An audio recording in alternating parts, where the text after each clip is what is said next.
And welcome everyone to the South Huron Council meeting, March 16th, 2026.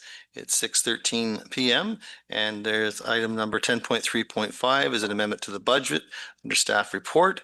And we'll call this meeting to order and ask everyone to make sure their cell phones are turned off or on mute, with the exception of our firefighters if they are present. We welcome all those members of the public that are here with us this evening in the gallery, and welcome those that are participating from home, and welcome our staff to bring us the best facts and information so we make the best decisions on behalf of the residents of South Huron. And all members of council are here, so welcome to all of you. Please rise for Roll Canada.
Please be seated.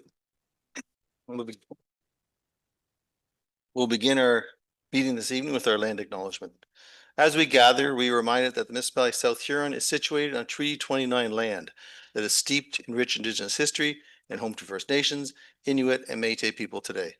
And as a community, we have a responsibility to honor and respect this territory's significance for the Indigenous peoples who lived and continue to live upon it, and whose practices and spiritualities were tied to the land and continue to develop in relationship to the territory and its other inhabitants today.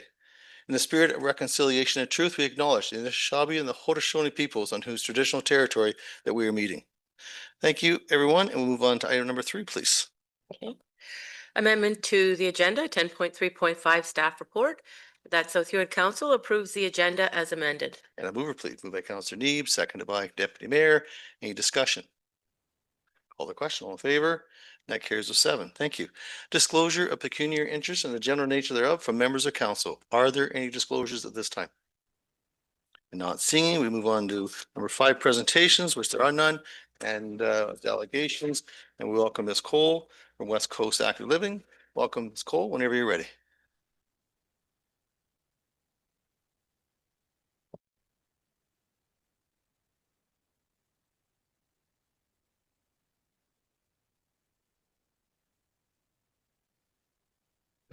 So I'll turn that on. That's working. Thank you very much for having me here for tonight. And I presume that you have read the information that I've provided in the package. So I'd like to start with the letter that I'd sent that's in the correspondence. And I did this because I looked at what happened at the last council meeting or what's in the agenda, and I thought, oh my goodness, they don't really understand what they're thinking of doing to our charities and the information that's gone through for us. So I sent the letter as a reminder of what a policy is and what the bylaw 7725 said, and it sets the fees for municipal goods and services for 2026. So I was surprised that you would be getting a report, and I don't know where it would come from, to say, oh, but we're not going to follow that now. We're going to go in a different direction. It continues with the charitable exemption, and it has appeared to have passed the budget process. So there's been a change now in what we're looking for. The bylaws were done for direction. There's policies for direction, and there's operational practice for procedures for staff. And the staff are asking for direction, but council has already given that direction. They're being asked to review only the events policy when the real issue is the entire facility use policy. And we don't talk about what a policy and a procedure is, but we know in 2018, when you eliminated the $50,000, $60,000 grants that were done by council, they created the community fund. And then at that same time, council exempted charities from rental fees. So that was all part of one big package that was happening, right? And so when they did that, it was clear from the South Huron testimonies, it says, each year they donate 50,000. This takes the politics out of grant funding and actually allows the people to decide on how these funds should be distributed into community organizations. So we went from there and we developed our charity and asked about the need for transparency. Tonight, I'm requesting that council understand the direction they have already given, ensure the bylaws, the policies, and the procedures align, and recognize the value and the return on investment of charities. Avoid making decisions without a full picture and a current practice. And you would have received that from me before the last meeting. So, I mean, I was grateful that you had put that all on hold so that we could, someone like me could actually come forward and show the value of having charities and having them use the space that was intended in the bylaw. So the history, again, is the 50,000. The council can choose to provide a letter of support for organizations that happen to us when we try to apply for the seniors programs. Council didn't support us, but they supported someone else. And in the meantime, we have other, Central Huron received the funding, Blue Water received the funding, Goderich received the funding.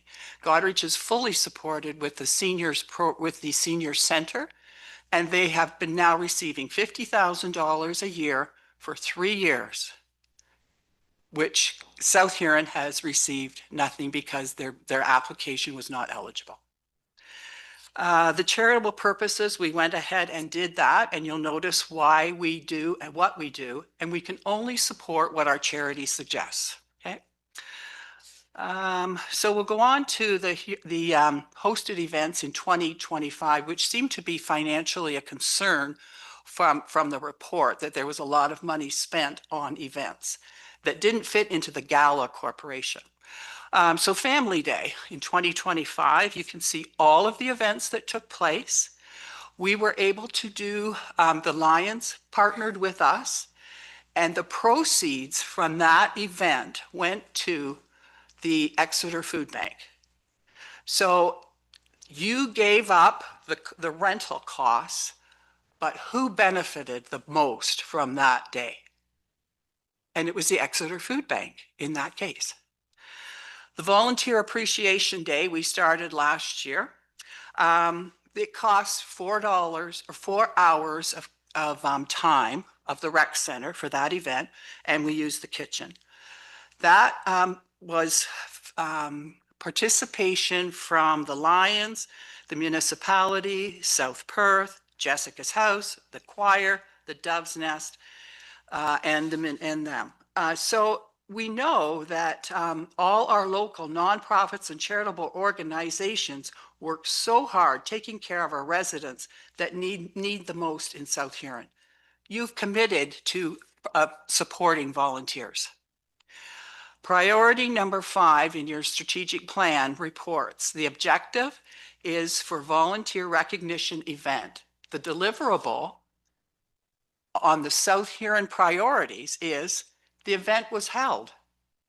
We hosted the event for you. The Grub Club we started up. As that is priority number 2 in your master fire services plan, where actually the firemen come and speak to 20 kids on one of the first events about fire safety in a kitchen. So we are promoting fire safety through our Grub Club. It's the most expensive program we do. We used 42 hours of kitchen time and hall time in 2025. It cost our organization $6,000 to operate this program for the 14 classes, and South Huron's investment was somewhere around $1,680, if you think of the time. The fire services will be coming again on our April Grub Club that's starting up. And we will be using a screen and a projector and a computer for education and training for safe food handling. Again, that fits in with community safety. The Seniors Health and Wellness Fair, again, community safety and well-being, that's one of your priorities. We hosted and prepared and planned the whole event. There was no staff time required for this event to take place for our community. What it did cost was for the staff to put up the tables. Christmas for All, 130 dinners were served. 45 were paid for by sponsors, including Hader's Turkey, Glavin Farms. Referrals were made from Big Brothers Big Sisters so that we could feed 30 people without them buying a ticket. No one knew who paid for a ticket and who didn't pay for a ticket. But we were able to have Christmas for All. Volunteers helped from Community Living South Huron, assisted with the setup. We had churches that helped prepare the food in their certified kitchens. We fostered and connected a caring community, which is exactly what you've been asking for from our community. October 25th, we introduced the bingo to help cover the costs of the Grub Club, basically. But in that, we actually pay $53 for a license for the bingo. It goes back to the municipality. That's as close as you might get for a casino. 2026 to date. We have, in January, we had the seniors dinner. The extra food goes to Turning Point and as part of the Huron Homeless Initiative. We have seniors events sponsored by the town, similar to the one sponsored by the town of Goderich, and we keep those funds as low or lower than they can, remembering they have funding and they have strong municipal support they actually have a facility to run their senior centers in, the same as St. Mary's. Bingo, again, we've raised $500 to date for this year. And then we think about the Farmerettes presentation.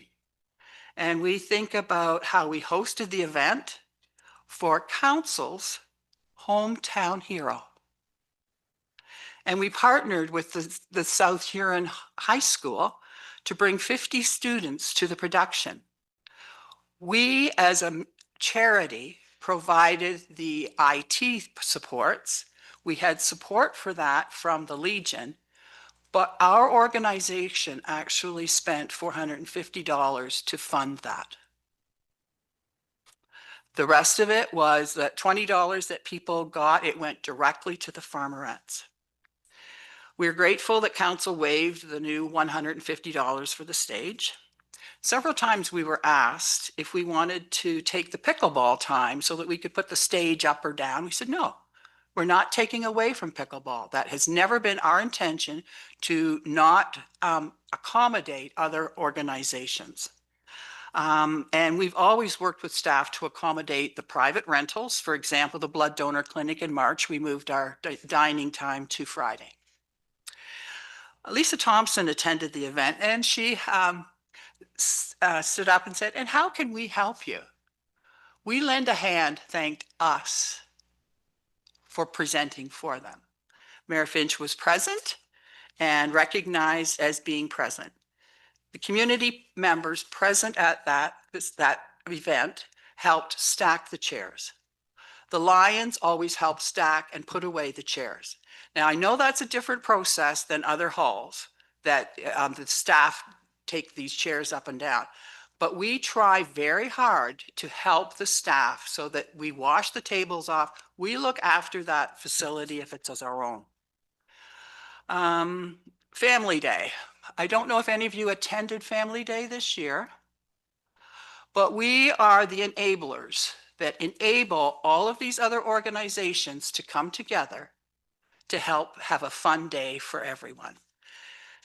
The kitchen is used from 6 till 1 by the Exeter Lions, who prepared meals for 500. Their meal costs were less than the one that's being offered at the Legion in Grand Bend this next week. So their costs are low. However, they also supplied $250 worth of tickets that we were able to give to people that we knew were financially not able to afford to go. That's where their money went. It's from their events. They also sponsored skating. This all took place because people came together under a charitable status in order to provide programs. It's not about money, it's about programs. It's not about money, it's about the return on investment for charities to be able to offer these services for you and for our community. The unintentional consequences of charging a charity, such as West Coast Active Living, means that there is less money going to support programs and more money going to support a facility that sits empty some of the time. Does council see any benefit in these events as they relate to facility rentals? We will be eligible for seniors planning next year. So we'll be able to wait it out, but just so that you know, all these other places have supported seniors programming. Times have changed. The galas and the events that are sponsored by bylaws are now being sponsored with individual requests. So such as pool passes a couple of weeks ago, or the use of the Dashwood Hall. So we've changed from being just, oh, we're going to have these charity events sponsored and council's going to make decisions, to making individual decisions. Moving forward, March 25th, 26th, we're rolling out the Virtual Vitality Committee. We are asking the staff if they would send someone to help bring this committee forward. We have funding for infrastructure for IT so that we can provide that infrastructure to the municipality so that they can run online programs, online recreational programs in the halls, all of the halls, so that would help with their recreational needs and their priorities for recreation. I understand it's operational, and I believe that staff can make those decisions. It doesn't have to be council. April, we have the volunteer event again. And as of today, we do have 100 people that are coming. We have not heard from the South Huron municipality, although they have put, again, that on their priorities. There's been no comments. But there were many sent last year. There's many committees that are volunteers. What does it take to come together? What does it take? You have the invite here, and it will definitely be up to you. June, we have the Active Living Fair. We've sent the invites out again. We will be working directly with the Huron County Community Wellbeing Committee because we find it much easier to talk specifically to them. So we'll talk, and they will we'll be set up, and we will have information there. The municipality could do that as well. They have that invite there. It's up to you whether you take advantage of what we're trying to do for our community. We need to be reminded of the power of coming together for a cause or causes for our community, as we read in the paper this week. It's important that we all want to make Exeter and South Huron a better place for all. I would invite any questions, any clarification on the thoughts of charities being exempt or not Because, yeah, we're getting it for free, but the municipality and the community is also getting a lot of free programming. Okay, thank you, Ms. Cole. Any questions for Ms. Cole at this time? Councillor McLeod-Haggett. To you, Mayor Finch. First, I just want to congratulate West Coast Active Living for everything they've done so far. I do wish, and I may be speaking out of line, but I'm going to say it. I do wish that others around the table would have supported that grant opportunity for you, because I think it's a huge thing that we lost out on, and we have to now wait another year for that opportunity to come back around. One question is, I'm hoping that the staff report comes back with some good information in it for us, but have you ever, like, has your organization said to the staff at the rec center, we will set up the tables and chairs on our own? Why is it that they're setting them up if you guys are saying, we will look after all of this? Well, again, I guess you have to give the staff a job. You have to justify. I don't know. That's all I can come up with. That's all I can come up with. Because for years, we have rented or used the facility. We always had to wash off the hall chairs and everything like that. We always did that. They directly said, we have to follow our insurance. You're not covered under our insurance. And yet, when I go to the hockey games and I see people pull the chairs from the accessible and see them pull, there's tables sitting there, so they put the tables up and they have their meeting. I've been to meetings at other halls where it's not staff that open the door. And they set the table up, they have their meeting. We don't know how many meetings are actually taking place in these other facilities for free. We also know, I can give another example if you like, and Mayor Finch, you would have been there last year, and I did send in a concern about one organization having it rented from 1 till 3. And then we, as the election people, this was completely different, were to be in there at 3:30, 4 o'clock, and they were still there. Although on the screen up above, it was only rented for an hour. So they double extend their time. And then you have to beg them to take your time, which we were paying for. The election office was paying for that time. And they were paying the election people to be there as well. And I did write it up. Councillor McLeod-Haggett. So I guess this might be a question for you, Rebecca, since Jeremy or Amanda's not here for this presentation, is why is it, because I've rented the Crediton Hall a few times in the last 3 years, and there's no staff there to open the doors, set the tables up, set the chairs up. So why is it that Exeter is getting tables and chairs set up for events, but there's nothing happening in Crediton Hall or the Dashwood Hall for those tables and chairs to be set up? I just feel like we're picking on certain organizations that are using our facilities. Through the mayor, I don't have an answer for that right now, but I can certainly bring something back as far as that goes, maybe incorporated into that report I'm bringing back. So I guess one more question. How did this report that came to us last, given that we passed the budget, we've done this, how did this report come to us? Like, who asked for this report to be done for us to review? Through the mayor, it was brought forward for the facility booking policy. That's what it came as. There was some information there for clarification. But at the end of the day, if council does not want to move forward with any kind of changes with the current direction for special events, the fee waiver for charitable organizations, that does not have to be part of the facility booking.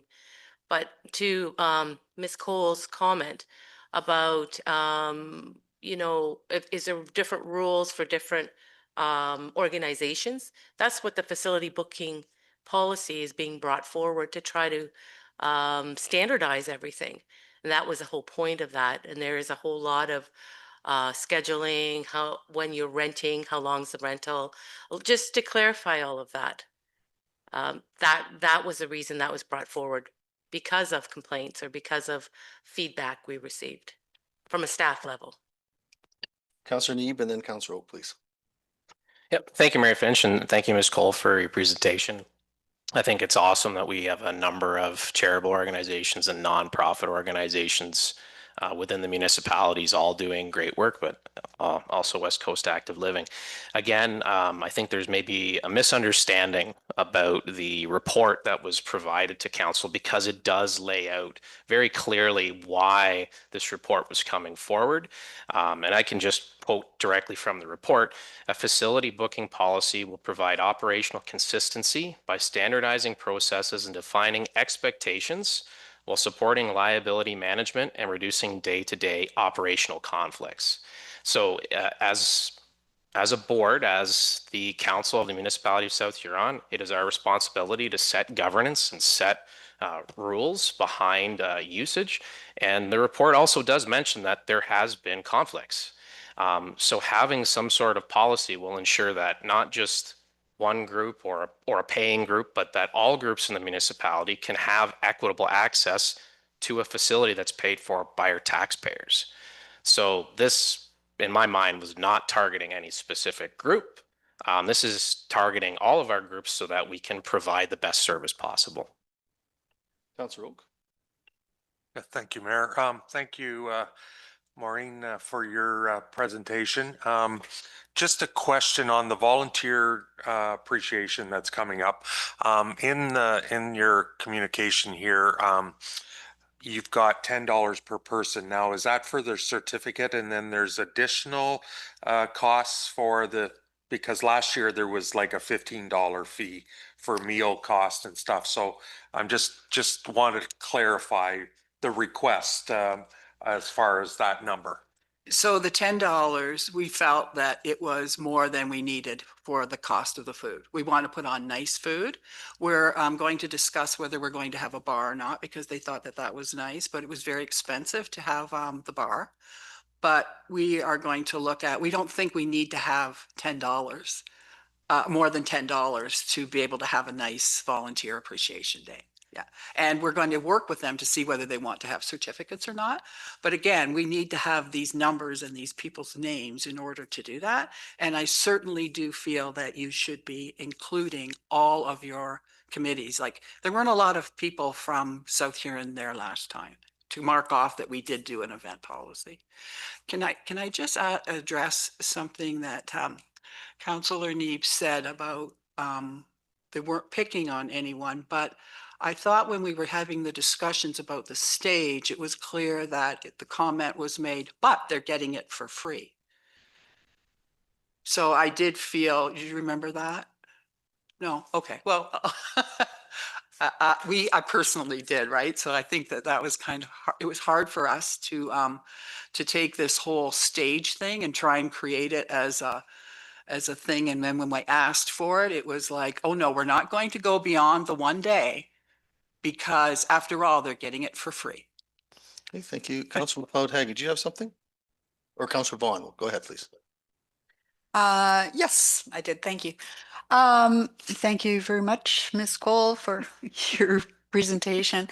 I just wanted to say that I do believe we need a couple of things, which you pointed out in some of your materials, that need to be amended. Our special event policy needs some brushing up. It's a bit dated. And the facility policy that was being brought forward in the staff report is probably a very good thing, because there are gaps between our special event and our facility policy that we don't have.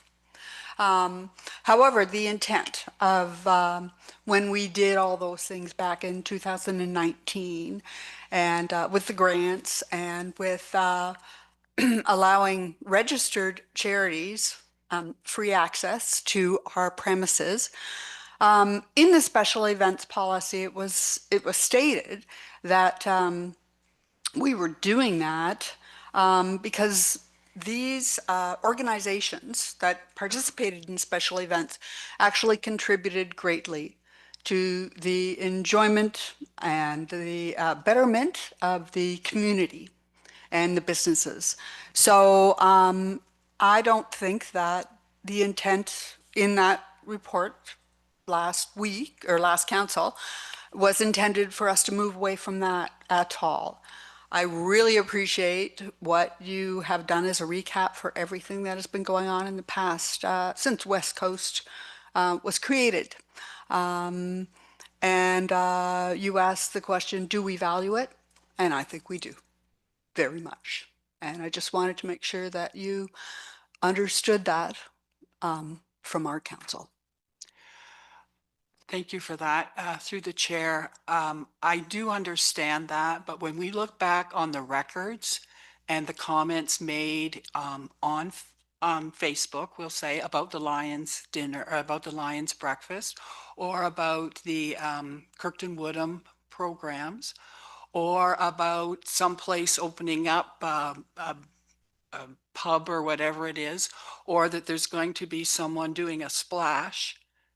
Not once has West Coast Active Living ever been thanked for any of the work they have done here. Not once. The Farmerettes presentation, we would have thought someone would have come back and thanked us for doing this for our community. So I am disappointed that we say that we do these things, but in reality, there has not been 1 ounce of appreciation. Okay, any other questions or comments for Ms. Cole at this time? See, thank you, Ms. Cole, for your help and your presentation, and thank you for all you do. And thanks to all the volunteer groups that make South Huron very vibrant, including our sports groups and the volunteers who are always doing things behind the scenes that just want to do things to make their community better. So thank you very much. Okay, Ms. Masula Carlson, please. The South Huron Council receives a delegation from West Coast Active Living regarding charity in action in South Huron as presented by Maureen Cole. And a mover, please. Moved by Councillor McLeod Haggett, seconded by Councillor Oak. Any discussion? Call the question. All in favor? Carries with 7. Thank you. No public meeting now. It's 8.1, please. That South Huron Council adopts the minutes of the regular council meeting of March 2nd, 2026 as printed and circulated. And a mover, please. Moved by Councillor Neeb, seconded by Councillor Dietrich. Any discussion? Call it. Oh, Councillor Neeb, go ahead, please. Nope. Very good. All in favor? Very good. That carries with 7. Thank you. Next item, please. That the minutes, agendas, and correspondence of the following committees and or boards be received as presented to council. The Heritage Advisory Committee, draft minutes of February 25th, 2026. And a mover, moved by Councillor Neeb, seconded by Councillor Oak. Any discussion? Councillor Oak. Yeah, thank you, Mayor. I just wanted to clarify one thing. And it's great that the Heritage Committee is looking at the Century Farm program. As I've sort of brought it up, that it had gone on in the past. Just one clarification though, in the past it was run by the Heritage Committee. The junior farmers weren't involved with the evening that went on. It was a separate presentation to farms that were over 100 years old. It wasn't the Century Farm signs from the Junior Farmer Program or the 150 or the 175.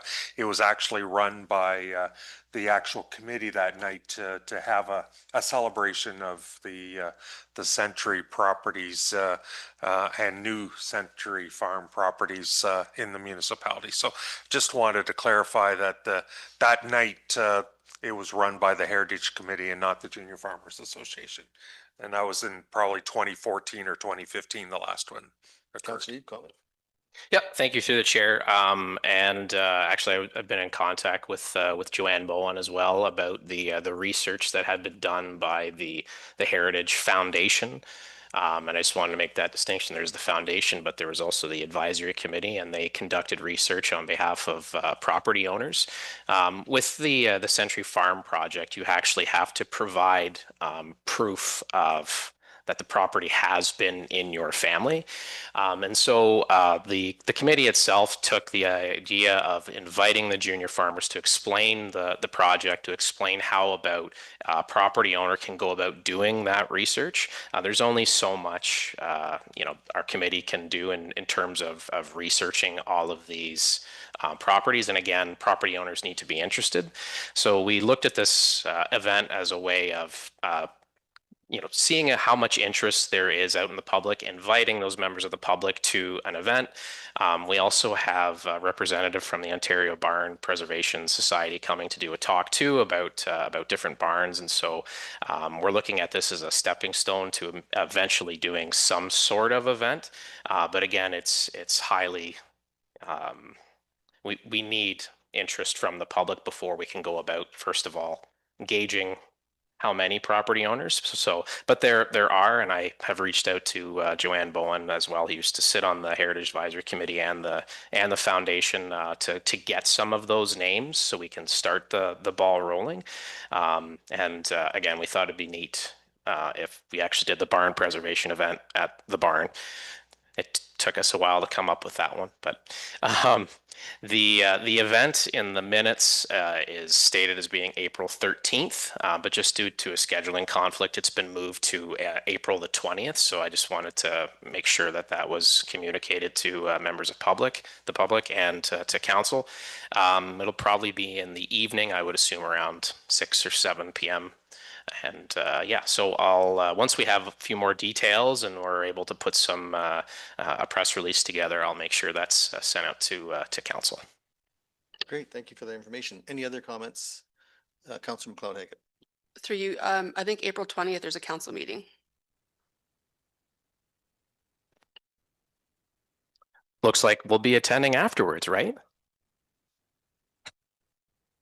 Any other comments at this point? Very good. We have a mover and a seconder. If there's no further discussion, I call the question. All in favor? And that carries with 7. Thank you. Next item, please. The South Huron Council receives the minutes of the Exeter Rodeo Committee, minutes of January 21st, 2026. And that notwithstanding the municipal committee recruitment policy was not followed, that council approved the recommendation of the Exeter Rodeo Committee that Miranda Upshall be appointed as a voting member. Moved by Deputy Mayor, seconded by Councilor McLeod-Haggett. Any discussion? Councilor Vaughn, go ahead, please. Yes, I just have one question for the deputy mayor. And that would be, we're saying that we're not following the policy for the recruitment. And I just wondered if you might share with us why we haven't done that. Go ahead, Deputy. Thank you. I guess all I can say is we need help. And we don't have a lot of time to get that help. And she was with us last year. She worked through as a volunteer last year. So we like what we saw. We needed the help. So I guess that's why we brought it to council to move this forward without going through all that. Thanks. Thank you. So we have a mover and a seconder. Is there any further discussion? Call the question. All in favor? And that carries with 7. Thank you. Next item, please. That South Huron Council receives the Exeter Business Area Draft Annual General Meeting Minutes of February 24th, 2026. And the South Huron Council approves the Exeter Business Improvement Area 2026 budget and the appointment of Jamie Lamoureux as Vice Chair for the Exeter BIA Board of Management. And a mover for that, please. Moved by Councilor Neave, seconded by Councilor McLeod-Haggett. Any discussion? Councilor Oak. Yeah, thank you, Mayor. Just in light, they've attached the proposed 26 budget. And I just wanted to comment that one of the items in there is $5,000 for the sled funds, which I expect isn't going to happen based on, I guess, no more later this week, maybe with county council budget. But one of the proposals is to eliminate the sled funds for 2026. So I guess just to make the BIA aware of that once it does happen, I guess maybe Wendy, since you sit on the BIA, that depending on what happens, but that might change. Well, it will change their budget. Councillor Yeah, McCall-Haggett, comment? So you through Mayor Finch. So we did have those conversations, just because we were aware at the previous budget meetings that it was being talked about as being one of the items that would be removed. So she is well aware, and the other board members are aware that the sled fund is no more. Thank you. Any other comments? We have a mover and a seconder. If there's no further discussion, I'll call the question. All in favor? And that carries with 7. Thank you. Next item, please.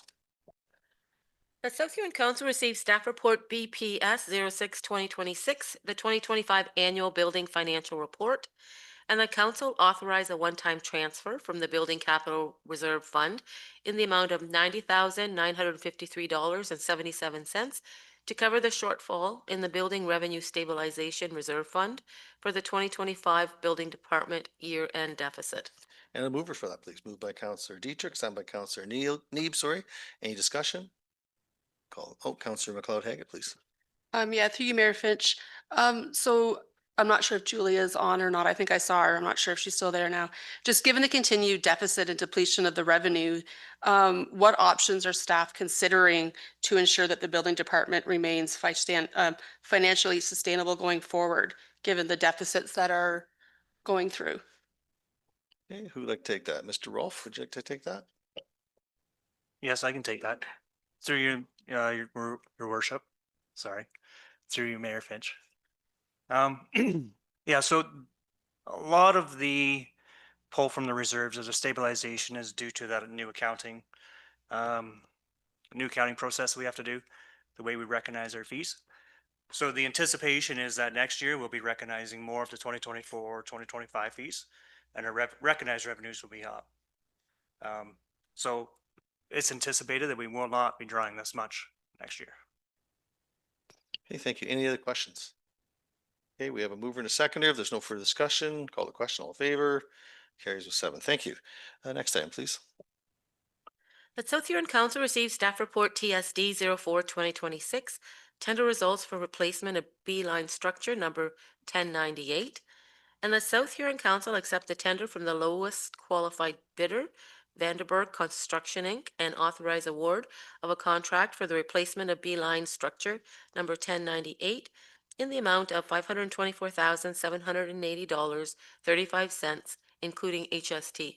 And a mover for that, please. Moved by Councillor Neeb, seconded by Councillor Dietrich. Any discussion? Call the question. All in favor? And that carries with 7. Thank you. Next item, please. The South Huron Council received staff report ESD 07-2026, the 2023 to 2025 annual Kirkton landfill closed status for information. And a mover, please. Moved by Deputy Mayor, seconded by Councillor Oak. Any discussion? Call the question. All in favor? That carries with 7. Next item. The South Huron Council received staff report ESD 08-2026, Drinking Water Quality Management System 2026 Annual Management Review, and the council selects as the council representative to participate in this review. Who would like to volunteer? Thank you, Councillor McLeod-Haggett. Mover for that, please. Moved by Councillor Oak, seconded by Deputy Mayor. Any discussion? Thank you, Councillor Haggett, for volunteering. All in favor? And that carries with 7. Next item, please. That South Huron Council received staff report ESD 09-2026, tender results for Exeter Sewage Lagoon Sand Filter Rehabilitation Phase 2. And the South Huron Council accept the tender from the low bidder, 598424 Ontario Limited, operating as R.R. Russell Construction, and authorize award of a contract for the Exeter Sewage Lagoon Sand Filter Rehabilitation in the amount of $1,170,869.10, including HST. And a mover, please. Moved by Councillor Neeb, seconded by Councillor Oak. Any discussion? Call the question. All in favor? And that carries with 7. Thank you. Next item, please. Okay, this is the budget amendment and the report that was amended. South Huron Council received staff report ID 05-2026, Huron Park Sewage Pumping Station Budget Amendment. And the South Huron Council approves the 2026 budget amendment to fund the full budgeted costs for the Huron Park Sewage Pumping Station upgrade in 2026, thereby increasing the 2026 budget by $2,774,804, and to change the funding source for the entire project to a debenture. And a move for that, please. Moved by Counselor Need, moves, seconded by Counselor Oak, seconds. Any discussion? Counselor Oak. Yeah, thank you, Mayor. I guess just wondering, in our budget, we had these the 2 years in there, and the source of funding was predicted to be reserves for both in our budget. And I guess I'm just wondering what's changed that all of a sudden now we're doing a debenture instead of reserves to cover these two items.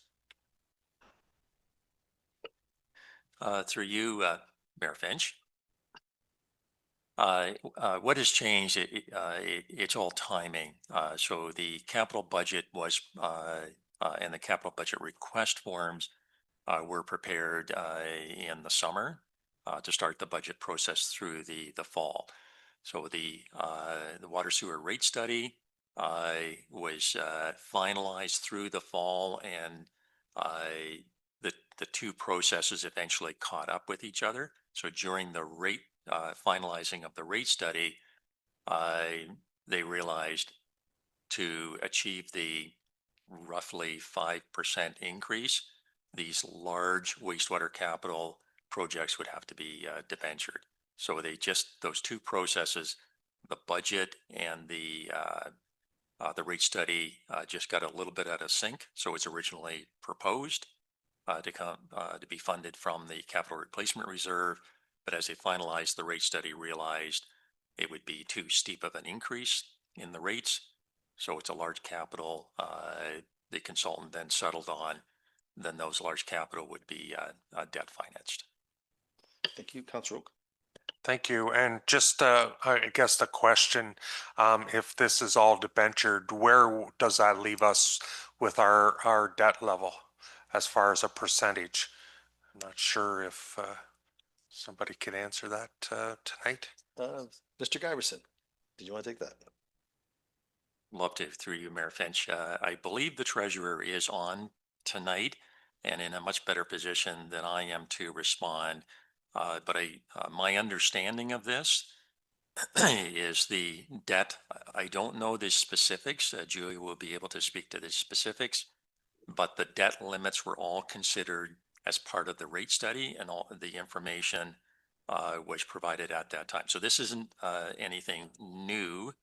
It was proposed as to be debt financed during the rate study. So we're not adding anything. It's just cleaning up the source of funding that was proposed in the budget, that when the rate study was finalized, the rate study proposed the source of funding to be debt financed. But I defer to our expert, the treasurer. Thank you, Mr. Giverson. Welcome, Ms. Warwick. Can you comment, please? Thank you, Mayor Finch, and through you. Dawn is correct. This was all looked at the time of the rate study, and I've also done an update. It's very hard to say exactly just because it depends on the terms of the debenture, the timing of the debenture, and everything like that. But this wouldn't put us over our ARL by any means. We still have a lot of room there. I'm projecting that it would put us over the aim of our debt management policy of 10%. In 2028. But again, that just is dependent on interest rates at the time of debenturing, the timing of how long the debenture will be for. So there's many variables, but this should stick us right around 10.7 is the max that I'm getting at right now. Okay, thank you. Any other questions? Counselor Vaughn. Yes, thank you. Okay, so this report, when we got it last Thursday night, it hadn't been amended yet. And the motion actually read to this being funded by a growth-related venture. And then I see with the motion that the growth-related piece has been removed from the motion, but it's still in the body of the report, where it says that that the Watson water wastewater study proposed funding via growth-related debenture to be repaid by future DCs collected, which sounded like a good idea from the perspective of it didn't have to be included in the rates to the individual end users. So I'm just kind of saw the amendment and am now trying to figure out in my own mind what's the difference between the debenture and the DCs, and are we still looking to use DCs? What's the thinking? Who'd like to take that? Mr. Giverson, go ahead. Through you, Mayor Finch. Yes, after this report was finalized, we realized that that there was a portion of the funding that is to be from existing use of the pumping station. So the DC charges study is still working its way to a final conclusion, and originally identified this project, like all our other sewage pumping station upgrades, as to be 100% growth related. And we discovered that there's a portion of this project that is not growth related. So there will be, once the DCs are finalized, there will be an amendment, a revision to that to reduce the amount of funding that's to come from growth. So this particular project, as we were working through this whole process, was just discovered to be a portion of it is for the existing users, where our other pump stations, and I'll use Crediton as an example because it's a really good way to kind of wrap your head around this. The Crediton sewage pumping station, when it is replaced in accordance with the development charges bylaw and the rate study, it'll be triggered by growth. So there have to be one of those large subdivisions come on to trigger the improvements there. So that is why it was 100% dedicated to development charges, because growth is the trigger for the upgrades to the Crediton sewage pumping station. For Huron Park, it's a combination. So there's a portion that is for the existing areas or existing users, and then there is a growth component. So we're just catching up and to make sure that the development charges, the DC charges study is correct and accurate. And it's through this process that we discovered that it was included in the DCs at 100%, where we know now that there is a portion that is for existing. So it's just catching up and making sure we're accurate on the DC side.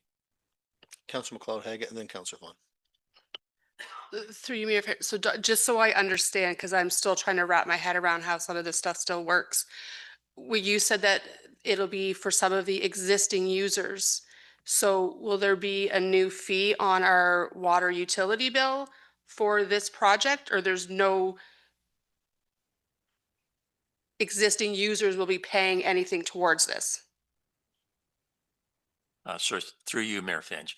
So when we finalize the share between existing and growth, and this is all going to be debt financed. So eventually, when we do the next review of the rates, these costs, once they're completely known, will affect future rates. So tonight there is a bylaw to set the rates for the next 3 years. The time period to do this pumping station, it's a 2-year project. And then once the project is complete, then the debenture will be applied for. So the financial impact of the principal and interest payment, I'm not the treasurer, I always remind people of that, but the principal and interest payments on the debt only are incurred after the debenture is finalized. So you're talking late 2028 or beyond. So the portion that is determined to be the existing will impact, but it's beyond 2028. So eventually, just to be clear, there is that cost. It will affect future rates, but we're talking that there's a lot of unknowns there. What's going to happen as we continue to move out? So the current proposed bylaw to set rates for 26, 27, and 28, no, there's no changes to those. The change will occur after that, and that is why we have a 5-year review on rates. We'll look at all of these costs. Okay, thank you. Councillor Vaughan, go ahead, please. Thank you. So it is possible when we get to actually having to pay for this, there could be a combination of some being DC charges as a repayment, some being reserves as a repayment, as was originally envisioned, and some being debt. Is that possible? Through you, Mayor Finch. Yes, again, I am not the treasurer, but if I was counting up the money, yes, that's exactly how it would be funded. So the thing we wanted to be clear with tonight with council is the project had always been proposed to be debt financed. It's just when the budget was prepared, it was proposed at that time to be funded from the capital replacement reserve. Rate study had indicated or had set the funding for the project to be debentured. The DC charges had the funding, it was to be debentured. So both the development charges study and the water and sewer rate study both had indicated the project would be financed through like debt financing or a debenture. So once we, and 2 years and plus maybe more, we won't know until we get past all of that what these actual costs are. So as you move through a multi-year project like that, the treasurer will use all the tools available. So we currently have a council approved 2026 budget that has 1.2 million, 1.190 some thousand that is already earmarked to come from the capital replacement reserve. So there are many tools available to the treasurer as you build this project out over the next 2 years to use capital replacement reserves to fund the existing user portion. And that means no effect on the rates going forward. And if that isn't sufficient, then a portion of the can be debt financed. And then the growth component, that's what we want to make sure we get that correct, that the growth component is funded by growth. And this particular pumping station is in an area where there's both employment lands and residential lands. So that's the kind of the growth component of the project. So I see Julia, it must be still beyond, but I do not want to answer for her, but those are the tools that are available for the treasurer, is everything that you mentioned, Councillor Vaughan, that treasurer will use everything that's available to fund. We just need to sort out exactly what users are paying and what is the growth component, and then use those sources of funding, capital replacement reserves or debt financing, where principal and interest payments on that amount of debt would be on the user side. So I see Julia is back on. I would defer to Julia. Julia, do you have any further comment that can help us with this, please? Through you, Mayor Finch. So just to add on, I guess, to what Dawn is saying, The DC background study will really determine what percentage of the program overall or the project overall would be DC funded. And then depending on when the project is finalized and the cash flows at the end of the day, that would be what my guiding principle would be in terms of the overall debenture. So this current resolution on the table, recommendation is for it all to be debt funded, but that debt then would be repaid partially from DCs, depending on what portion of the project is identified as growth, and then partially from either rates collected that year or the sewer capital replacement reserve. That would be up to us, where that portion is funded from for the existing users. Hopefully that clarifies a little bit. Thanks very much, Ms. Ward. Councillor Vaughn. Yes, thank you. I have one more question, but it's probably more for Julia. And so I'm just thinking about the debt here. That is kind of a moving target right now. But we also know that we have a fire station project that's going to be coming to council as well. So when we were looking at our ARL for debt, and you were coming up with new percentage figures, were those figures also including a what-if scenario that allowed for that debt that we're going to need for our fire department? Ms. Warwick, comment? Through you, Mayor Finch. Yes, I've done quite a few different analyses, but the main one that I've been focusing on is debt that has been, or projects that have been approved by council to be funded via debt. So that being the London Road South sewer project, the Dashwood Fire Station, and then now I'm incorporating this one as a potential recommendation. So there's been an analysis done on those particular projects, and then overall of all the projects performed or put forward in the rate study. So yes, that has taken into consideration, and the numbers that I gave earlier in the meeting, the 10.7, that was based on inclusion of the London Road South, the fire station, and this Huron Park sewage pumping station project. Thanks, Ms. Warwick. Mr. Giverson, you had a comment, please. Yes, through you, Mayor Finch. Just to help Julia a little bit with this, one thing to keep in mind is we have debt that's coming off the books. So there are, Julia is going to help me with the year that is coming off, but I believe the first one comes off in 28. So we have some larger debt, and this is how we're able to utilize the debt financings, because some debentures are coming due. The largest one is a little further out. That's the Exeter Hensel pipeline. Does get retired completely within the 10-year forecast. But it's Crediton Centralia, off the top of my head, that is coming off in 28.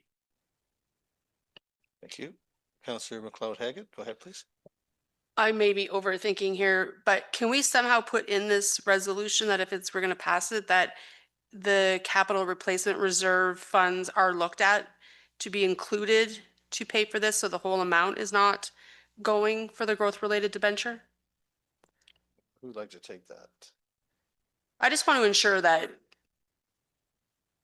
existing users are not somehow paying for something again like they had to in Ward 1 for the sewers, where there was funds there to pay for it and then there weren't, and then they are now paying it. So this is just another Ward 1 project that if there's capital reserves to pay for this, that is looked at before we're doing a debenture. Ms. Warwick, comment? Through you, Mayor Finch. That could definitely be an option. I would just say I would more so look at the capital replacement reserves as funds that have been put there by existing users. So funding it via the reserve would be kind of paid for from existing user savings versus development charges that will be collected from growth in the future. Yeah, so is there a way that we can word it that the capital reserve replacement funds would cover for existing users and not for future growth? That future growth part would be, I just want to make sure that there's no another new line added in 3 years to our water utility bill where the existing users are now paying for something else where there's funds already in the capital replacement reserve to cover that. Unless I'm completely misunderstanding all of this. Ms. Warwick? Sorry, I'm just trying to think of how it could be worded. It could be clarified. I would think I would check with the clerk as well to say, to fund the benefit to existing, that the capital replacement reserve would be intended to fund the benefit to existing of the project. That's kind of the terminology that's in the DC background study. But the intent with the DC studies is to utilize, like, to maximize the funds that are available out of DCs for a project. But yeah, I think the resolution could be clarified. Just turn to Ms. Colston and then go to Councillor Neeb. Through the mayor, Julia, just for clarification, if there is a tender, when the tender comes in, will it not outline the proposed funding of the project? And would that be the point where council could confirm whether what we at that point know what the benefit to existing is? And at that point, council will have another chance to confirm what that amount will be. Julia? Thank you, Mayor Finch. Yeah, at that point, I think then it would be probably Dawn and the engineers and myself working with the scope of the project to determine what is the growth related scope of the project. And then from there, determining the proposed or recommended funding at that time. Okay, thank you. Councillor Neeb and then Councillor Oak. Yeah, thank you, Mayor Finch. And I got two. I have a follow-up question after. But the impetus for us pulling from debt was due to the water and wastewater study. Is that correct? Through you, Mayor Finch, the water and sewer rate study to achieve the roughly 5% increase, that was the decision to venture to debt finance large wastewater capital. That's where that concept came from, in order to moderate the rates. Councillor Oak. Oh, sorry, Councillor Neeb, then we'll go to Councillor Oak. Yeah, and I remember us as a council having that discussion about whether we wanted to smooth out the rates with rate increases or with debt. So if it kind of feels like we're going in a big circle now, if we're going to be pulling from reserves when we have directed staff and the consultant to come up with a plan. So that's all I'm going to say. Thank you. And Councillor Oak. Thank you, Mayor. And my comment is that by the time this comes back for tender, we'll have an idea where we're at with our DC study as well, right? And decide what we could put towards it from DCs, and then the balance would be handled however it's handled, sort of thing, from there. But we'll have hopefully landed on a spot for our DC study by then. Okay, thank you. Any other questions? Thank you. We have a mover and a seconder. If there's no further discussion, I'll call the question. All in favor? And that carries with 6. Thank you. 7, I guess now. Thank you. 10.4.1, please. That South Huron Council received staff report FIN 03-2026, the annual update on leasing financing agreements for information. And a mover, please. Moved by Councillor Neeb, seconded by Deputy Mayor. Thank you. Any discussion? Call the question. All in favor? Carries with 7. Thank you. 10.4.2.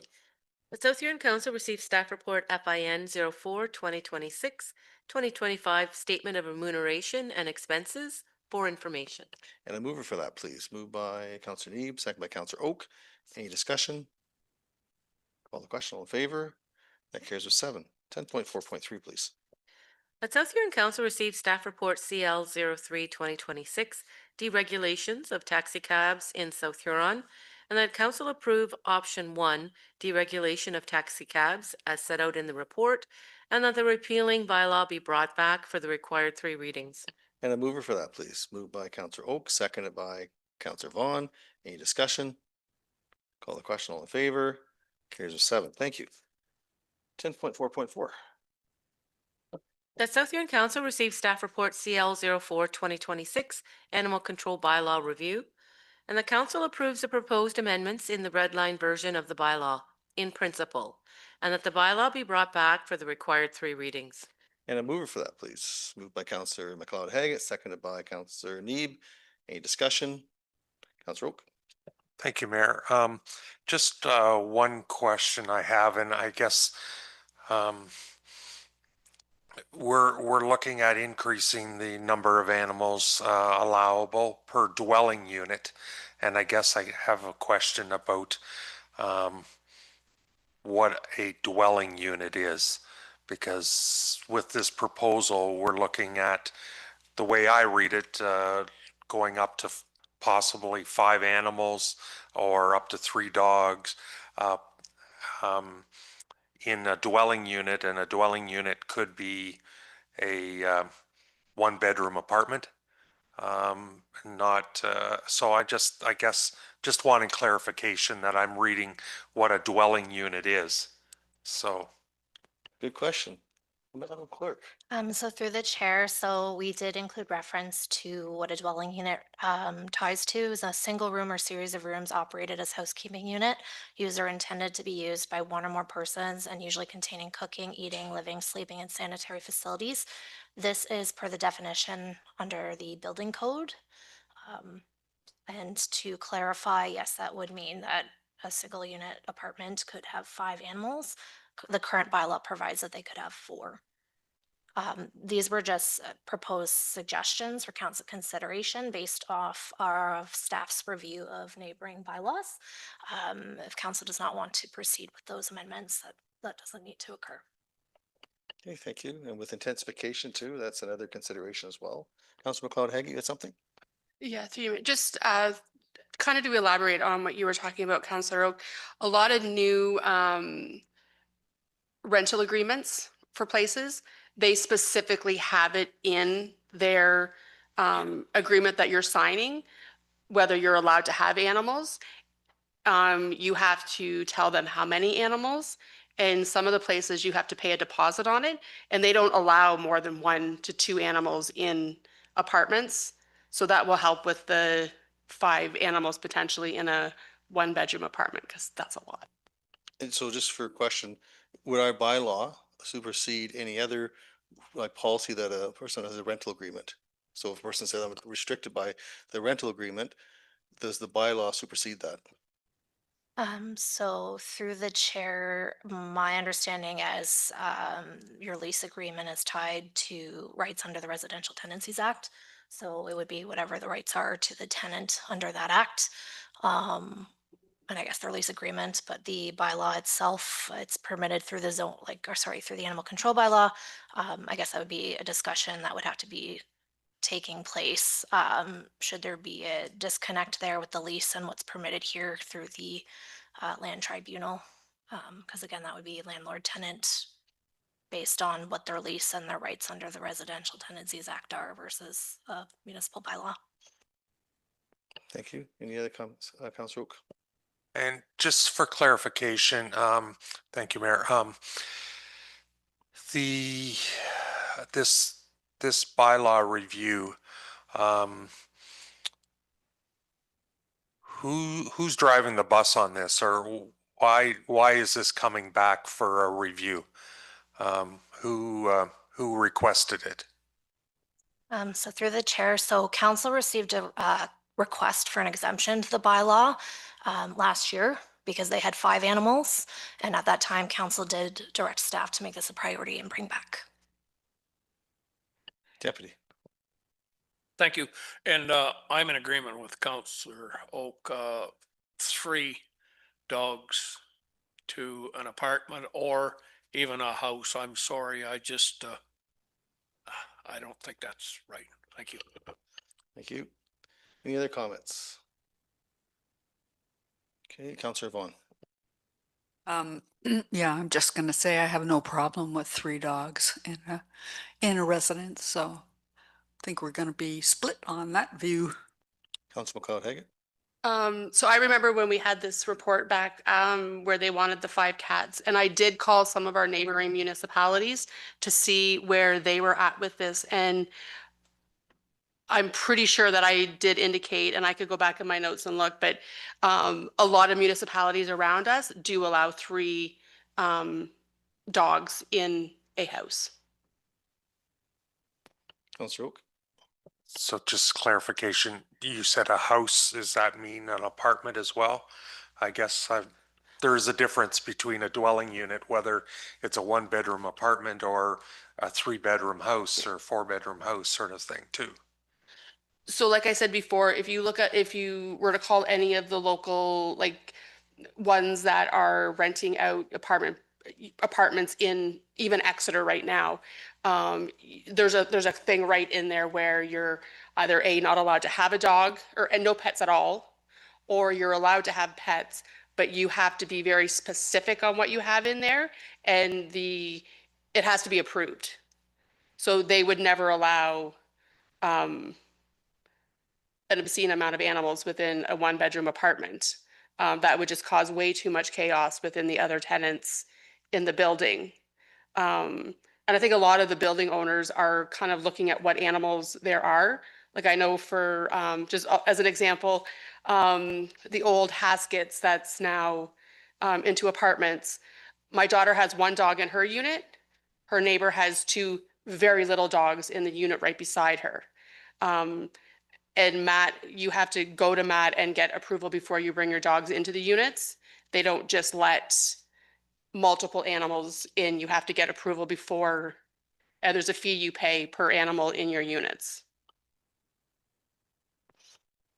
If I understand correctly, the Residential Tenancy Act agreement says that any agreement that states no pets allowed is void. That part is void. You can't restrict the number of pets, or not, you can't restrict person from having pets. So the fallback, my understanding, would be the bylaw that exists to allow whatever pets could be in there. Would the clerk have any more clarification on that? Through the chair, so again, I guess your lease is tied to the Residential Tenancies Act, so it's whatever is within that act would provide the tenants and landlords with their rights.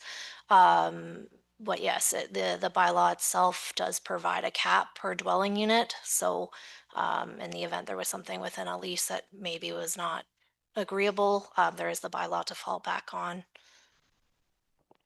Thank you. So right now, they're allowing 2 dogs in the unit, and how many cats? So through the chair, the current bylaw provides a maximum of 4 animals and with a maximum of 2 being dogs. So you can either have 4 cats, no dogs, 2 cats, 1 dog, 3 cats. But currently you are permitted 2 dogs out of the 4 maximum animals. And I would advise, just based on staff's review of neighboring municipalities, based on that, they do mention dwelling unit or residence. So they do tie that as well to, I guess, properties. And then some of them did provide that depending on if you were in a settlement area versus not settlement, they'd provide for 1 additional dog. From our review, there was nothing that we noticed that indicated that said, depending if you were a single unit apartment, you could only have a certain number versus others. I think they tried to streamline it for the ability for enforcement. So it's up to council if they decide to move forward with this, going from 2 dogs to 3 dogs. I'll leave it there, but any other questions or comments at this time for staff? Councillor Dietrich.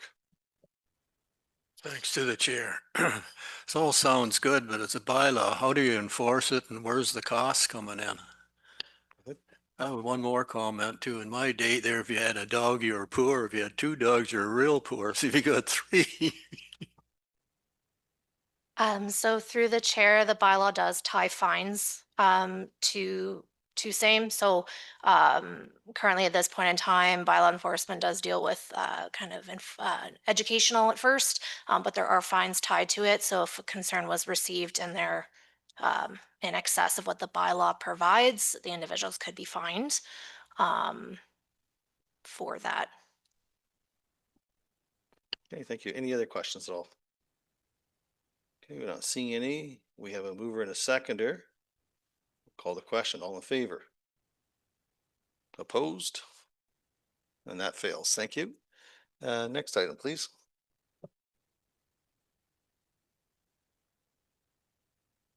Have a notice of motion, so who would like to read? So through the mayor, just for clarity on that one.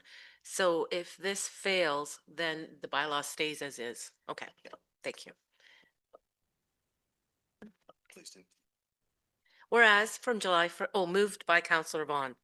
Whereas from July 1st, 2023 to December 31st, 2025, under Province of Ontario regulation, the transitioning of blue box recyclables to producer responsibility commenced effectively, shifting the financial cost and logistical burdens away from municipalities and onto producers. And whereas the change in funding to producer responsibility has significantly reduced the expense of recycling service, whereby the municipality is no longer paying the cost for residential recycling service to the Blue Water Recycling Association, BRA. And whereas the municipality continues to pay the BRA for the collection of recycling services for non-eligible sources, such as industrial, commercial, and institutional ICI properties, such BRA costs being $5.95 a bin per month or $71.40 a bin per annum. And whereas the municipality's bylaw 77/2025 states the recycling fees are $47.68 per bin per year for residential as well as for ICI fees customers. And whereas the municipality's most recent review of landfill tipping fees was conducted prior to the passing of bylaw 34/2015, and whereas the most recent review of residential and ICI waste management fees was conducted in 2022 for implementation January 1st, 2023. And whereas the landfill and solid waste user fee rates collected do not appear to adequately cover current operational costs, nor consider and financially prepare the municipality for the future landfill expansion project and its continuous perpetual care costs at South Huron landfill sites. A need exists for the municipality to revisit the basis of user fees for waste management. Now therefore be it resolved that the residential recycling fee of $47.68 be eliminated effective March 1st, 2026, and that the annual recycling fee for ICI properties be set at the cost recovery fee of $71.40 per bin per annum effective March 1st, 2026. That the environmental services fees, Schedule D, bylaw 77/2025, be amended to reflect residential recycling fees at $0 a bin per annum and ICI recycling fees at $71.40 a bin per annum, and that a detailed financial review and analysis of the waste management and landfill tipping fees be conducted to inform council of the costs of 1, collection and landfill services, 2, the landfill expansion project, 3, ongoing operations, and 4, perpetual care for all South Huron landfill sites prior to the setting of the 2027 rates, and that such financial review and analysis be conducted in accordance with the conditions of our agreement with the Mid-Huron Group. So moved, Councillor Vaughn. So moved. Anybody want that read again? Good. Seconded by Councillor McLeod-Haggett. Discussion? Councillor Vaughn. Well, as everyone knows from our last council meeting, we had this very subject come onto the table. And there was a need, I volunteered to take it away and come back with another motion. And so there's basically 3 main components to this motion. And one of the things we've heard a lot about over the last 6 months in July and in last council presentation is that there are some gaps financially in managing for our whole waste situation right now. So so that's one piece in terms of there is a need in my mind to do a financial review and analysis of our entire waste management, including the landfill and our tipping fees, which haven't been looked at in quite some time, and what the actual costs are for landfill going forward. That's one. The second piece is the reality is that we're not being charged anymore for residential recycling, so I don't believe we should be passing that on to our residential users. And the third piece is that because the ICI properties were not included in this whole producer responsibility piece, the cost of handling their recycles have gone up significantly. And so the new numbers I got right off of Mr. Gaberson's report 2 weeks ago are 7140 per bin per annum that we are being charged from the BRA for industrial commercial properties. So that's really just my recap there. If anybody has any questions. Thank you. Any other comments, questions, Councillor Neep? Thank you, Mayor Finch. And I guess I have two, I think, significant concerns, and it arises from the report that was given to council at the last meeting, is that the notice of motion does not include really any reference to solid waste and garbage. And in the report, staff suggested wisely, I think, that instead of charging for recycling, that fee that we would be charging for recycling be amalgamated with the solid waste to into the near future until we get to a point where we understand the true costs. In doing so, you know, if we move forward with this motion, we'd be eliminating a fee only to potentially charge it again, plus even more once we get those numbers back. And I think that's just deferring the cost to a later date. And at this point, the other thing mentioned in the report was we still don't know if full producer responsibility is going to be changing. The BRA noted that in their presentation about the uncertainty in full producer responsibility, and some of the changes that could come, that could change our curbside recycling, garbage collection service and cost, reduced frequency of recycling collection, elimination of non-eligible sources, elimination of multi-residential properties, i.e. 6 or more units, and adding depot service for certain materials. So my concern is that by moving forward with this rate change, they're putting the cart before the horse.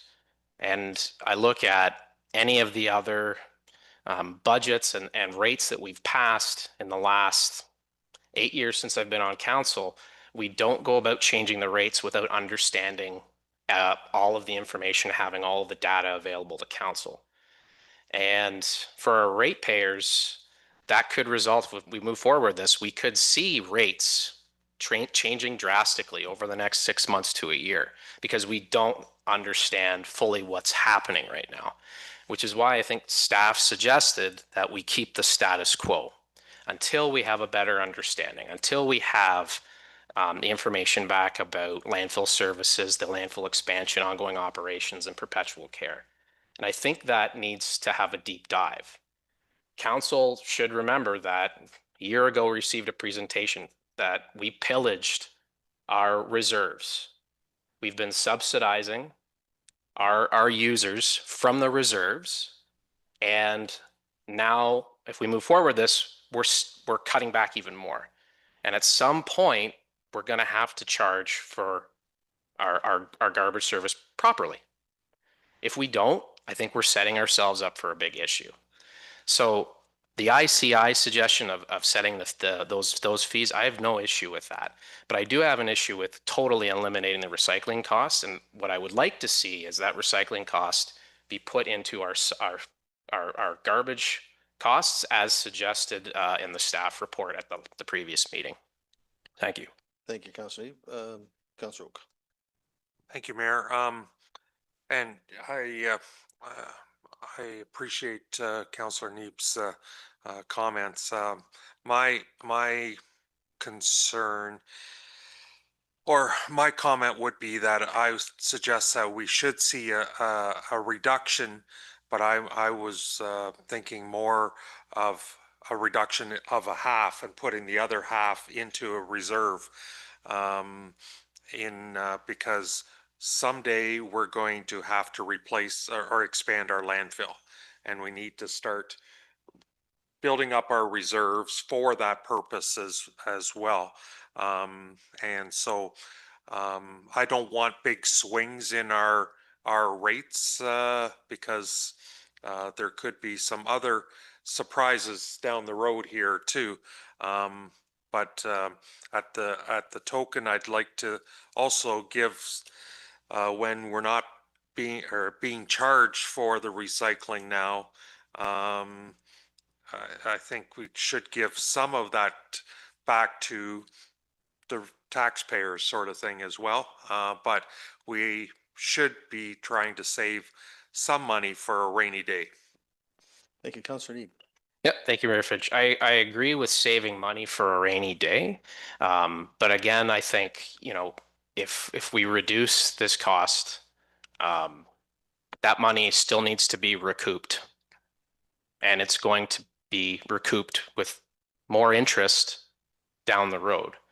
So even providing half of the cost, I still think staying with the status quo gives the ratepayers consistency and also provides us with a little bit of money to put into the reserve so that when we do get all this information back, we have been collecting something meaningful in order to move forward. Again, I don't think we want our ratepayers to see drastic decreases and increases because we're making decisions without understanding all of the data and having that data available to us from staff. So I think there's parts of this motion that I like because it does dig into that. But I think my question to staff is how long would it take and what sort of, should we be going through any sort of process in order to get this information back? Mr. Giberson, would you be able to respond to that? Through you, Mayor Finch. Yeah, absolutely. My first comment would be staff agree with everything that's in this notice of motion. We all want to get to the same place. It's all about timing. So to not adversely affect anybody, the changes should occur at the same time. So it is all true and correct. The producers are now paying for the residential recycling. Absolute fact. So that charge should not be on the residential users. And the tipping fees should be reviewed, brought up to date, and the subsidy should end. So the garbage, curbside garbage charges should reflect what the actual costs are. So it's just a question of the amount of work and time that's required to do this. It does require a third-party consultant. As Councillor Vaughn has pointed out, we do have an agreement with the Mid-Huron group that does have a clause that when the tipping fee is reviewed, it is to be done by a third-party consultant so that it can be justified. So it's not just South Huron or the staff reviewing and coming up with a fee. It's at arm's length. So all of this is really not, what's being proposed is exactly where staff want to get to as well. So it's a matter of the timing. It's really unfortunate that we're in the first quarter of the year where we just had budget approved. We're trying to get tenders out. We have multi-million-dollar grant projects that are taking a lot of staff time, all trying to get all this stuff as a priority.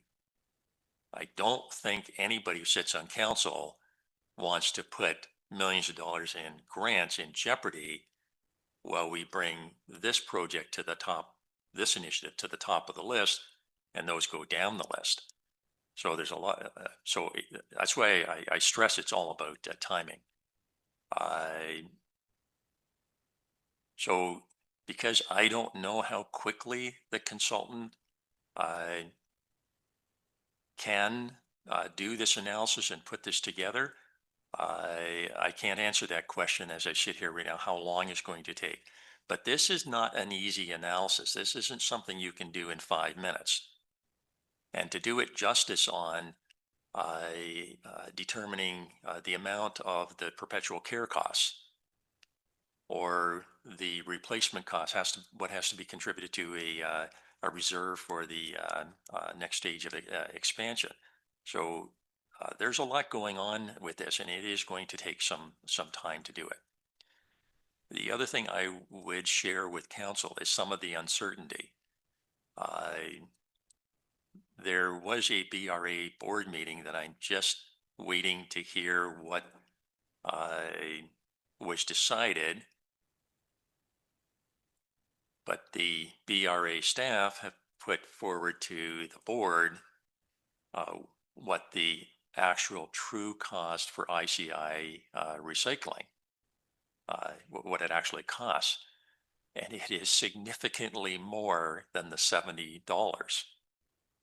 It's in the range of $160 per bin per year. These are some of the challenges that we're all facing. We're trying to do the best we can with what we have, but there is a bit of a wild roller coaster that we're riding, and there are a number of unknowns.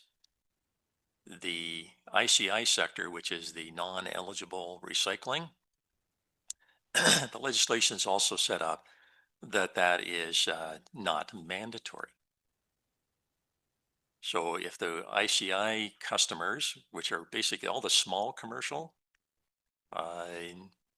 it's churches, municipal office, all the smaller businesses that have the small recycling bin instead of a large dumpster. If the cost is going to be what BRA is proposing, they have the option to opt out. And that significantly impacts BRA, which then circles around and impacts us and the service that we get. Because as we report, staff reported previously, the curbside garbage collection is a co-collection. So there's a large expense for collecting recyclables curbside, and we get a little tack on charge for collecting the garbage curbside. If there's major impacts to BRA's business, then it does circle back to affecting the cost of the curbside garbage collection. I can't stress that enough. What's happening with the recycling and what's happening with the BRA business in Huron Park, whether that's going to continue or not. And there's a lot of things still up in the air, and the dust hasn't fully settled yet. So staff do agree. We all want to get to the same place and get this done and cleaned up. But it's going to take some time, and it is about priorities. And there is still a lot of uncertainty as we work through all this transition to producer responsibility. Councillor McLeod-Haggett. Oh yeah, through you, Mayor Finch. So kind of going off of what Mr. Giberson was saying, when BRA initially did their presentation back, Councillor Vaughn did bring up that fee, indicating that something needed to be done with that we should be more transparent and we should not be charging for that. And at that time, I believe that you did bring up the landfill service, the perpetual care, the replacement costs. But we haven't received anything back from staff on any of those costs on that. So I will be supporting Councillor Vaughn's motion because I think it is fundamentally about being fairness and transparency for our taxpayers. With the province's transition to produce responsibility for the Blue Box program, the cost of residential recycling is no longer being borne by the municipality. If residents are no longer creating that expense for the municipality, then we should not continue to charge a fee for it. At the same time, this motion ensures that the municipality does still incur costs such as recycling collection for the ICI properties. Those costs are recovered appropriately. And if we do have to increase those, we have to increase those to cover those costs. But that reflects a fair user pay approach as well, I believe. Equally important is the request for a comprehensive review of the waste management and landfill fees. Council has significant long-term responsibilities, including the landfill expansion and perpetual care of our landfill sites. And we've had conversations about that for the last 2.5 years or more. So before we set future rates, I think we need a clear financial information so we can make responsible and transparent decisions.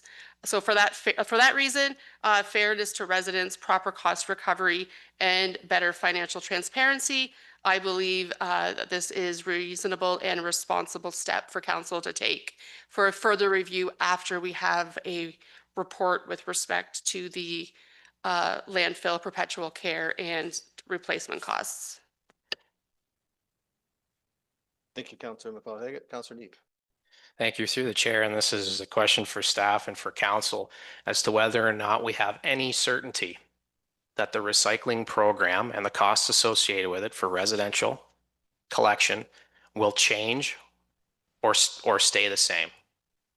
Do any of us around the table know that? Councillor Vaughn. Yeah. Okay. I've heard everything that everybody's had to say, and I just want to make a couple of comments. It was said that people might be happy with staying the status quo on the rates. Well, we had that report last council meeting and it was defeated. So unless somebody's going to talk about reconsideration, we can't go back to status quo. Dealing with unknowns. This producer responsibility situation has been in discussion since 2015. And it's been this way, that way, this way. We finally got to something in 2024 where we're actually moving in a transitional way to producer responsibility. Yes, there's going to be bugs.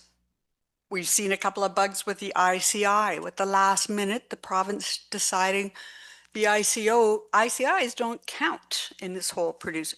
Could something change in the future? Most definitely things could change in the future. Mid-Huron Group could come to us in the future and say, hey, we want to get in on your landfill. That'll change things quite quickly. So I just don't see how we could ever do a motion that would cover all eventualities for what the future might bring. I'm really just trying to get back to, as Councillor McLeod-Haggett said, equity in an equitable approach in how we're actually levying the user fees. To continue to charge our users for something that we're not actually paying for just doesn't make any sense to me. And this is why I decided to come back with a motion after the defeat of the staff report 2 weeks ago. Thank you, Councillor Neep. Thank you through the chair. And just for clarification, because the report did say something very explicit.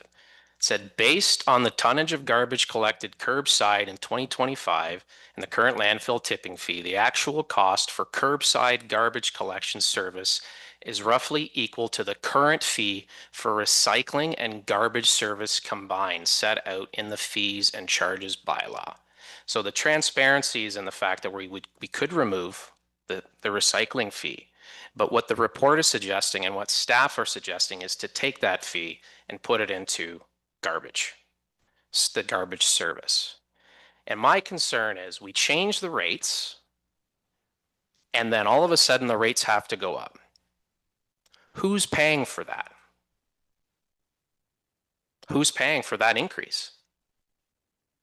Is that coming out of the levy? Or are we going to pillage the reserves even more? So this is why I'm suggesting, and why I believe staff have suggested, that we keep the status quo we could put the cost of recycling that charge as part of our garbage fee to make sure we're collecting enough until we have all of the information. Otherwise, we're going to be making multiple changes to the rates every time we get a little bit of an update to be equitable. It makes sense that we go out, get some more information, and then adjust accordingly to ensure that the rates are consistent. And that's what I'm talking about with consistency. Thank you. Any further discussion? Deputy, go ahead. Good discussion so far. Thank you. Just a question, and I'm not sure you can answer it. How long, if we decided to go ahead with this report, do we have any anticipated time that the report would be back to council? Mr. Giverson, your thoughts? Through you, Mayor Finch. For me personally, I can see a turnaround time of about a month. The part I don't know is how long the consultant requires from their end. But I believe it's reasonable 4 to 6 weeks to have something back. Deputy? Yeah, follow up. Okay, that helps me kind of better with my decision to do this, because I guess I understand where you're coming from with leaving it as it is. But to me, that's not going to help any of the other users of this landfill pay their share to move this along. So I'm talking about the users that are bringing land, not the recycling bins, the users that are bringing stuff into our landfill, because it's definitely not all the residents that are doing it. So I think, to me, this would help to pay and bring that back to where we need to be, not by charging each resident. So that's my thoughts on this. I think we need to move forward with this report and get it up there and get it going, and see where we're at as a municipality and the landfill, because we know that it's going to be tough to ever replace that. So we want to make sure that we have money in reserves. And that's why I'm saying move this forward as quickly as possible. And I'm not trying to put any push on staff, but it's something that's, to me, it's got to be done. Thank you. Thank you. Any other comments at all? Okay, not Councillor Neeb? No, that's fine. Good debate. Well done. Good discussion here for sure. We have a mover and a seconder on this motion at this time. If there's no further discussion, I'll call the question. All in favor? Opposed? Okay, and that carries with 5. Thank you. Are there any other notices of motions, Madam Clerk? There are none. Thank you. 12.1, please. The South Huron Council received CAO Memo 01-2026 Lawn Bowling Club Proposal Update for information. And a mover for that, please. Councillor Need moves. Is there a seconder? Councillor Oak seconds. Any discussion? Call the question. All in favor? Carries with 7. Thank you. 13, please. Let South Huron Council sets a special council meeting regarding development charges on April 27th, 2026 at 4 p.m. And a mover, please. Moved by Councillor Dietrich, second by Councillor Neeb. Any discussion? Call the question. All in favor? That carries with 7. Thank you. Mayor and Councillor comments now. Are there any comments from members of the council? Deputy, go ahead. Thank you. We had a little bit of issue on our roads. We had a big hole just in the middle of the road after that big water went through. So I was notified. I notified the roads department. They were out within less than an hour. They came the next day. They got all their places where they had to look, and they were underneath the checking in the culvert, and one day later there was a new culvert across the road. So I have to thank staff and the roads department especially for an excellent job. Never closed the road down. So it's something that, I would like to see go back to the roads department. Thank you very much.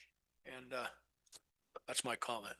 And we appreciate your comments, Deputy. That's awesome. And thank you to the staff and for your due diligence and your expertise on this to get that fixed so quickly. We appreciate that. And I've always said we have the best staff in the world and it gets demonstrated every day. And now we have, again, more proof to support that comment. Any other comments from members? Councillor, oh, go ahead, please. Yes, thank you, Mayor. Just, we had an unfortunate incident, another accident at Highway 83 in Airport.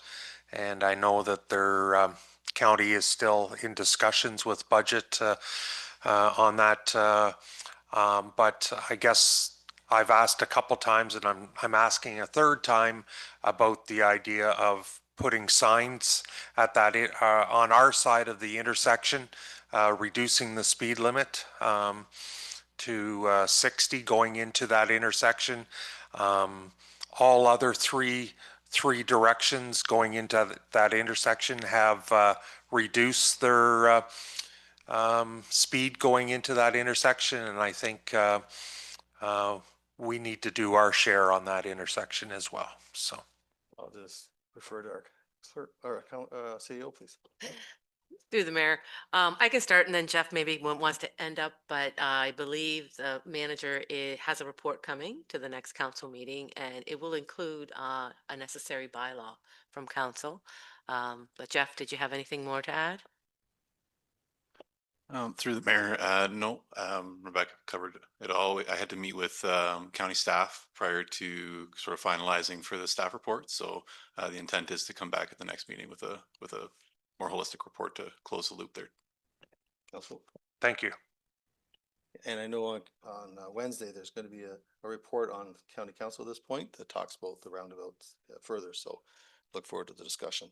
Any other comments at this time? Councillor Deep. Yep. Thank you, Mayor Finch. So last week, my students and I at St. Fearon Secondary School, we hosted the Ontario's West Coast Music Fest competition, which is an affiliation of Music Fest Canada. And so we had over 180 students at the Blythe Festival, which was pretty awesome.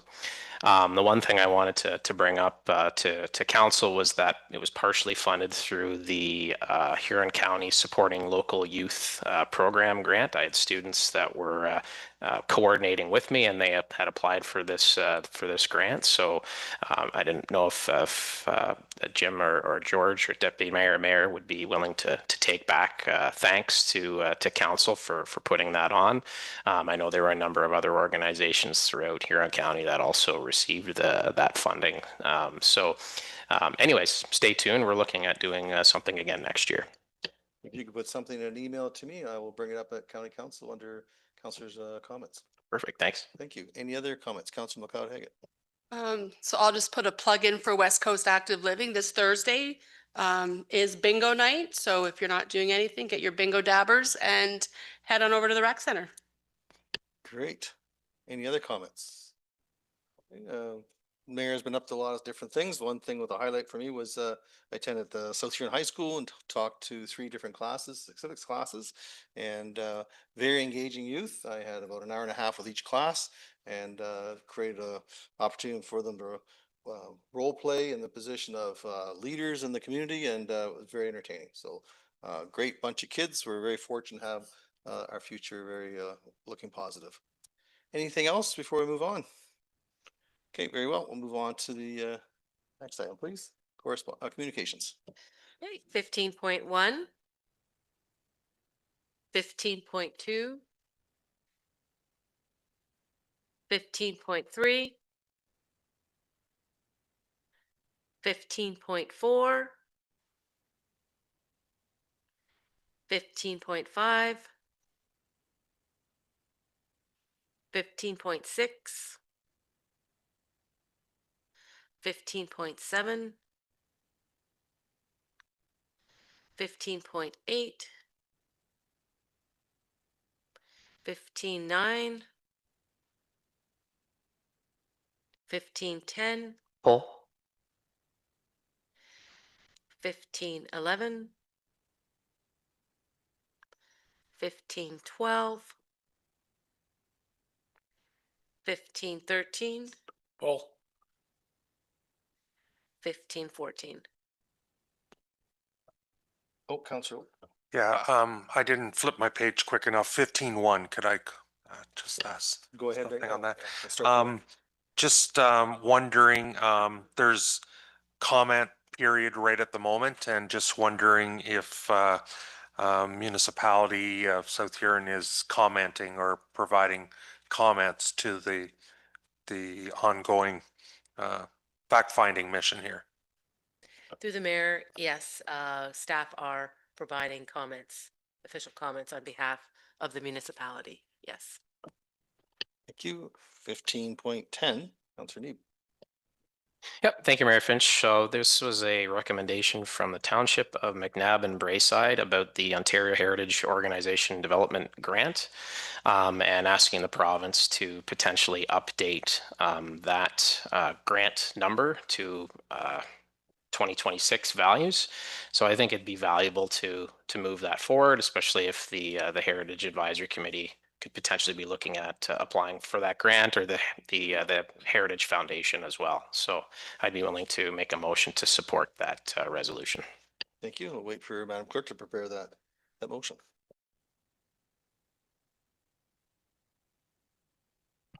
That South Huron Council support the Township of McNabb Brayside's resolution from February 17th, 2026 regarding the Ontario Heritage Organization Development Grant Advocacy, and that supporting resolution be forwarded to the Minister of Tourism, Culture and Gaming, local members of provincial parliament, AMO, and municipalities, all on Ontario municipalities for consideration and support. So moved. So moved. Is there a seconder for that, please? Seconded by Councillor Oak. Any discussion? Call the question. All in favor? Carries with 7. Thank you.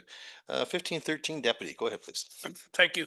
I'd like to support this motion because large veterinarian, large animals, they're not in the same category as the little animals. I know we use the vet at our place, and they say that they're just they don't have enough around. So I would like to support this motion. Thank you. Madam Clerk, when you're ready.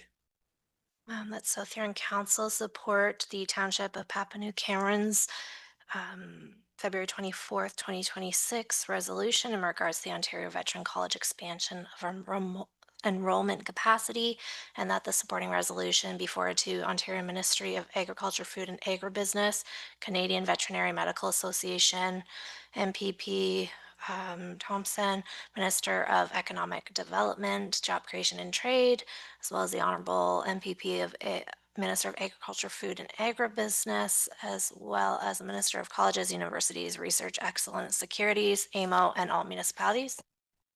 So moved, Deputy. So moved. Thank you. Is there a seconder? Seconded by Councillor McLeod-Haggett. Any discussion? All in the favor? That carries with 7. Thank you. Ms. Masoul-Coulson. That South Huron Council receive communication items not otherwise dealt with. And a mover for that, please. Councillor Neeb moves, seconded by Councillor Oak. Any discussion? Call the question. All in favor? Carries with 7. Thank you. No closed session, no reporting from closed session. We go to our bylaws. 18.1, please.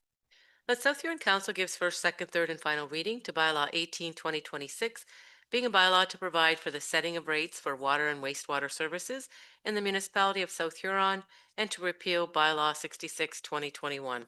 And a mover for that, please. Moved by Councillor Dietrich, seconded by Councillor Neeb. Any discussion? Call the question. All in favor? And that carries with 7. Thank you. 18.2. The South Huron Council gives first, second, third, and final reading to bylaw 19/2026, being a bylaw to delegate authority to the Chief Administrative Officer for certain acts during a lame duck period for the corporation of the municipality of South Huron. And a mover, Deputy Mayor moves, seconded by Councillor McLeod-Haggett. Any discussion? Call the question. All in favor? And that carries with 6. Thank you. Next item, please. The South Huron Council gives first, second, third, and final reading to bylaw 20/2026, being a bylaw to amend Schedule H to bylaw 77/2025, being a bylaw to establish, ratify, and impose fees and charges for goods and services provided by the municipality of South Huron. And a mover for that, please. Moved by Councillor Neeb, seconded by Councillor Dietrich. Any discussion? Call the question. All in favor? Carries with 7. Thank you. Next one, please. The South Huron Council gives first, second, third, and final reading to bylaw 21-2026, being a bylaw to authorize the execution of a site plan agreement between the Corporation of the Municipality of South Huron and 2777539 Ontario Inc. in the Municipality of South Huron, County of Huron. Mover, please. Moved by Counselor Vaughn, seconded by Counselor Oak. Any discussion? Call the question. All in favor? Carries with 7. Thank you. Confirming bylaw, please. The South Huron Council gives first, second, third, and final reading to bylaw 22-2026, being a bylaw to confirm matters addressed at the March 16th, 2026 public and regular council meetings. And a mover for that. Counselor Need moves, seconded by Deputy Mayor. Any discussion? Call the question. All in favor? And that carries with 7. Thank you. And last, The South Huron Council hereby adjourn at 8:12 p.m. to meet again on April 7th, 2026 at 6 p.m. or at the call of the chair. would you care to move that, Deputy? Moved by Deputy Mayor, seconded by Counselor Neeb. No discussion. Call the question. All in favor? That carries.